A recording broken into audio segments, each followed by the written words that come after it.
Hi, everybody, and welcome to another Behind the Poem story for my new collection, Coffee and Paper Cuts.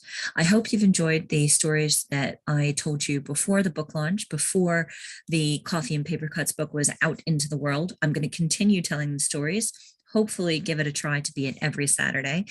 And I hope that telling you a little bit behind those actual poems will add kind of another layer of meaning for you. If you haven't read the poems or you haven't bought the book, that's fine. It's okay. These stories will make more sense if you buy the book and read the poems, but hopefully a little bit about my process of writing and where I get ideas from may be helpful to you in other ways. So one of the first ones I want to tell you about is the quote from last week from the poem Goldfinch. Now, obviously, everybody that has been following the content so far or has heard me talk about the book before knows that most of the poems in Coffee and Paper Cuts were written in the last 2 years.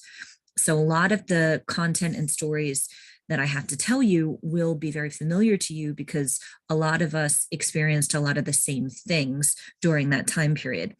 Goldfinch was something that I wrote after a kind of momentary experience when I was teaching.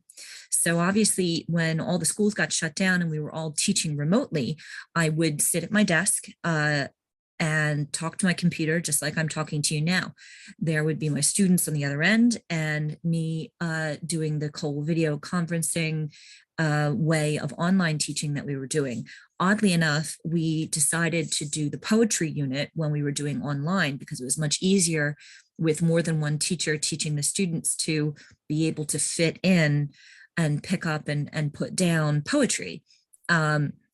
And so the reading that I was doing with my students was about poetry. The discussion was focused around what was and wasn't done in terms of how to create poetry and where we got images from. And the imagery of Goldfinch, the idea was because sitting at my desk and teaching through my computer, which was a much less enjoyable experience than you might think, involved a lot of hurry up and wait. Because obviously I had to be on time to the virtual lesson and I had hoped my students would be on time.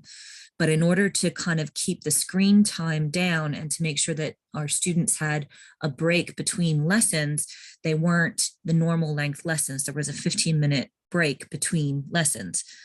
So I would sit there and between lessons and kind of stare out my window. I didn't really have enough time to do more than maybe top up my coffee, but I had a lot of time of just kind of sitting there waiting for the next one, getting ready for the next one, and looking out my front window.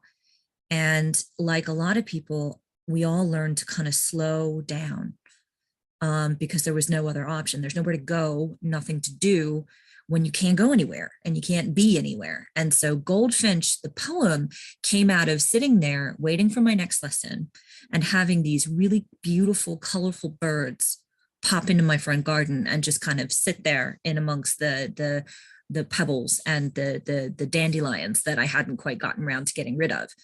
And watching the birds, I mean, they were just really beautiful colors. And then it flew away and it came back with another bird of the same type. And, you know, and I quickly snapped some pictures of them because I wasn't quite sure what kind of bird they were. And I wanted to know, and I asked my friends. And so it had that social contact as well. And the thing about Goldfinch is it's an irony of it being outside where I can't, you know, interact with it. It's an irony of having to slow down long enough to actually see the bird arrive in my front yard, leave my front yard and come back. And the fact that as observant as I try to be, as much as I try to capture the world around me and how it functions, you know, I'd never really seen it before.